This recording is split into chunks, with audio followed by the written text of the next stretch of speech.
Good morning, Big Brother fans. It is Thursday, September 11th, day 66 in the Big Brother 27 house. Eviction day. And we're down to 8 house guests. That means there's 5 people voting. Means we have 3 votes. It's getting tight now. Doesn't take much to get yourself sent to jury. Our nominees are Keanu, Will, and Ashley. And the simple fact is, if Keanu is still on the block after the blockbuster competition, that he'll be voted out. I don't think that's going to change. That seems to be pretty much a unanimous kind of vote decision. And then if it comes down to Ashley and Will, that's the one that's been going back and forth. Of course, initially everyone was like, oh, sure, and Will's safe. Will's always good. No one would vote Will out. Well, that has changed. And I think I talked about it a bit yesterday in that Keanu's decided to make it his mission for Lauren not to get her way. And her way, of course, is to get out Ashley as opposed to Will. And so he wants Will gone just for no other reason than to mess up Ashley's plans. Or not Ashley's, Lauren's plans. And so 3 votes, right? So if Keanu, he's on the block, so he has to come off the block in order for that to even be possible for him to get Will out versus Ashley. And Morgan is more in line with Ashley than with Will. And she knows that Will is closer to Lauren than Ashley is. So Morgan wants to keep Ashley. Not as much to get rid of Will as to keep Ashley. And she's using that, her previous issues with Vincent and his loyalty to Lauren, and picking Lauren in certain instances over her as a weapon, as a way to get him to say, well, you've done things for Lauren and now you're going to do something for me, and that something is to vote out Will. So there's your 3 votes. That is the way things are looking as of this morning. Unless something miraculously changed overnight. And Morgan is very, very, she wants Lauren out next. I mean, that's her. She wants Vincent turned against Lauren. And so I don't think she's going to give up her, want to get Vincent to vote the way she wants, being to vote out Will and to keep Ashley. So that's where things kind of stand this morning. Vincent has even talked to Will and told him that it's not looking very good for him. So he's aware. Whether he strongly campaigns or not, I don't know. I don't think he has as of yet. Don't know if he will. And of course, today will be a limited feed time. But Will's kind of a realist, and that he's kind of like, it's whatever's going to be is going to be. I don't know if he's talked to Keanu at all. If he has, then maybe he's, that would be his best avenue, would be to get to Keanu and to get him to switch. And then Vincent might be willing to switch if Keanu was switching. Ava and Kelly, the other 2 votes, they were going to vote out Ashley. I'm pretty sure. I'm 99% sure. So, but they realize that they don't have the votes, possibly. Okay, Yeah, that's the case. I'm pretty sure. So, it is what it is. Things have really, really, really, of course, calmed down. And this isn't just because Rachel. Although, if Rachel was still in the house, there definitely would be more excitement in the community, just because she's a longer character. She's been around longer. She's a well-known character, and these are all fresh faces this season. And as I said, we had something else to start with, and so now she's gone. That big character is gone. I don't know how we'd be doing right now if Rachel had never been in the house, and at this point we still had one person left. Let's say Mickey was still in the house, right? Well, I guess they would have been gone. We would have been down to this number. It wouldn't have mattered either way. Point is, yeah, it is what it is. I don't know. This season is not going to go down in the history books as being an awesome, amazing Big Brother season. I don't think it's an awful season, for sure. I think it was entertaining, and I think some of the house guests were entertaining. I'm not going to say it was a terrible cast. Some people will, but part of it's because Rachel, their favorite, got kind of the shaft. What else? Last night's television show. It was fine. We saw Lauren get the head of household. She talked to Vincent about who she wanted to nominate and who her options were. And she mentioned that Ava was an option, and I'm still not sure, and I frankly did not go back to check this, but it just kind of struck me as odd that Ava, she won that initial competition. I could go back and watch the TV show and see how it was spelled out, but she won that initial competition to be the first one to choose in the safety chain, and to me, that also meant she wasn't eligible to be head of household.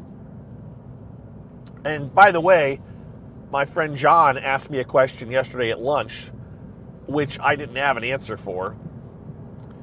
But the question was, and what happened if everybody had completed the maze? And I just said I don't think time-wise there would have been enough time. They would have gotten down to like 30 seconds to do it, and there was no way it was going to happen. But my question was, if Ava was not eligible to be head of household, since she won that first competition, the little cup sliding competition or the totem sliding, whatever it was, competition, she won that, which gave her the first, she got to pick Vince to go out to compete. But she didn't compete. She also couldn't win head of household because she couldn't compete. I thought that would have also made her safe from nomination. But the implication was she wasn't safe for nomination since Lauren talked about her being one of her potential nominees.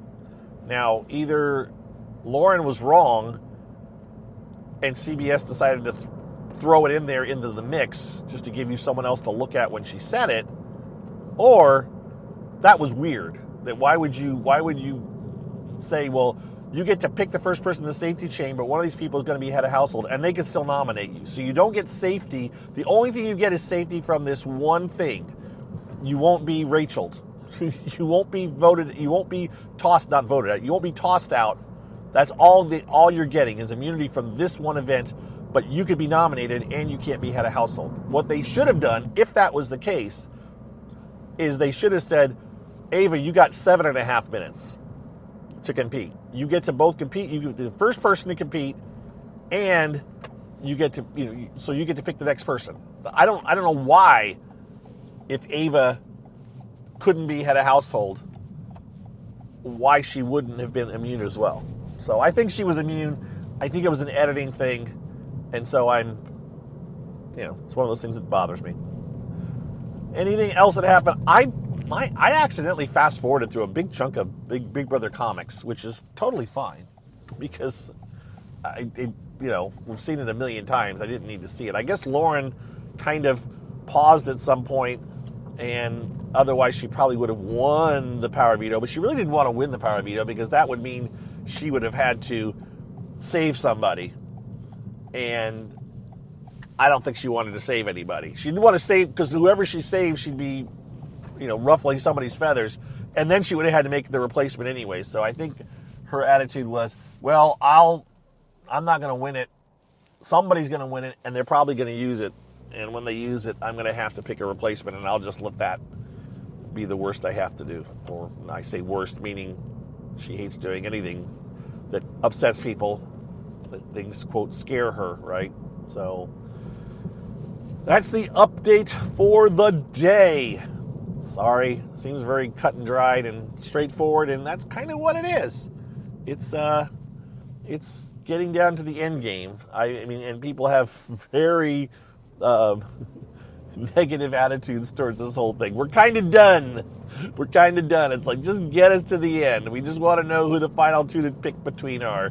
I don't think anyone really cares in the end. There's nobody's super invested in any one of these people, and they all have reasons that they don't want them to be in the finals. So that's what it is, and it's fine. We get our entertainment every year. Every year, the end is just kind of It doesn't tend to be super exciting. It's just the nature of it. It may be that we're getting a bit worn down. So, waiting to see who goes tonight, and if there's any shot that it's a double eviction. Probably not. You would think they would have announced it. Oh, and then of course, I already mentioned, I think yesterday, that Julie will be interviewing Rachel live. And so there's that. Oh, Rachel, there we go, Rachel. They posted her interviews. She was asked remote. The people asked the questions, but she wasn't talking live to them. They just recorded the questions, and she listened to them and then replied to them. I did not watch Mike Bloom's. I did watch part of Sharon Tharp's, and Sharon said, Rachel said in response to Sharon's questions, it was all her fault that she lost. She should have won the competition, and she didn't win any competitions this year. So, it's nobody's fault but her own.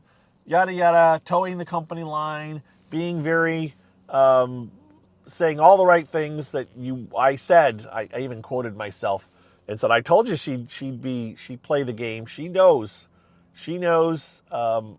what to say, and that's what she did. She said all the right things. She said it was her fault, and all that kind of good stuff. So she's towing the company line, which is not unexpected. What else? I think nothing else for this morning, other than other shows. Yes, watching other shows now. Watching Traitors. Ireland is off. There's 6 episodes in. If you want to watch Traitors Ireland and you don't know how, holler at me.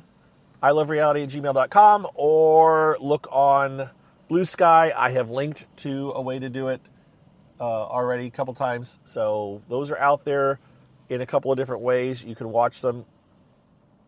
I did actually watch about an episode and a half of the Traitors India. What's interesting about that is that the video I was watching was Amazon Prime, but it's not on Amazon Prime. At least it's not on Amazon Prime in the USA. I don't know if I put up a VPN and said, I'm in India. I don't know if that would have turned up there. I'm not sure, but it did. It is tied with Amazon Prime, so it's fine. I was told it's very messy, and so I thought I would check it out. And my only problem is it's subtitles, right? And so it requires an extra effort of reading while you're trying to see who's talking and pay attention, and it gets a little bit. It's a bit of work. I know, third world problems, right, or first world problems, right? Poor Mike has to read subtitles. No, it is very interesting though, because it's in. I looked it up. And I was not aware how prevalent English is within some Indian languages. And I guess there's a term for it, and especially in Hindi. And someone, at least a Reddit posted, it's called Hinglish, like Hinglish. Like it's a combination of Hindi and English. And there's a lot of English words, partly because England was, India was a colony of England for hundreds of years, and so the English language has been kind of melded into their culture. And so they literally, on this show, they will switch from Hindi to English seamlessly, and so you're watching them, listening to them speak Hindi, and suddenly they say a sentence totally in English, and in perfect English, and it's like, wait, what? And then they go right back into Hindi, and I got to read subtitles again. It's a bit of a, yeah, it's interesting. But that's something I wasn't as aware of as some people. That may be very obvious, but I was not aware of it. So I found that interesting. But I watched the first episode and a half of season 1 of The Traders in India, and it's good. I'm not saying, and I was told it was messy. I just haven't gotten to the messy part yet. I haven't gotten to the first round table, and that's where I was kind of trying to get to see what they do. How does the actual round table go? Is it as messy as it sounds like it might be? And we'll see. I'll give it 2 or 3 episodes. It's only 10 episodes, but I was tired last night. I was kind of falling asleep during it and having to rewind and then reread what was going on, and so it was a bit of work, but it is what it is. It's trash TV in some ways, or just I enjoy it. We'll see how we do with it. But that's all I got for you guys today. Thank you for listening, and we will talk to you on tomorrow. Eviction show tonight, and we'll see who's the new head of household. We'll talk tomorrow. I'm not anticipating a huge thing, but who knows? Who knows what they may pull tonight, right? We'll talk tomorrow and figure it out. Take care, everybody. Bye-bye. If you're shopping while working, eating, or even listening to this podcast, then you know and love the thrill of a deal. But are you getting the deal and cash back? Rakuten shoppers do. They get the brands they love, savings, and cash back. And you can get it too. Start getting cash back at your favorite stores like Levi's, Plow and Hearth, Adidas, Sephora, and Neiman Marcus. Stack sales on top of cash back and feel what it's like to know you're maximizing the savings. And it's easy to use. And you get your cash back sent to you through PayPal or check. The idea is simple. Stores pay Rakuten for sending them shoppers, and Rakuten shares the money with you as cash back. Download the free Rakuten app or go to Rakuten.com to start saving today. It's the most rewarding way to shop. That's Rakuten. Rakuten.com.